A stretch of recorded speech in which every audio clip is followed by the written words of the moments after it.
अमर तो बैठो बूट ला इत्थे बैठो घरे सुनिया नहीं इत्थे बैठो ना बोला आज इत्थे खा मारा अंदर गेली कुड़ी चली मारी अंदर गेली है तो सही है हैं नहीं अंदर ठंडा है खा छोड़ पूरी बार कर खा ली ना ये उन्होंने खान ने नजर ना जाओ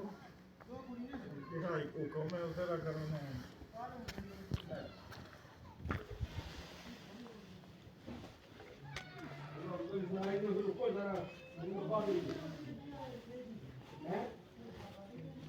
चापी नहीं खाली वे तो जाऊंगे फिर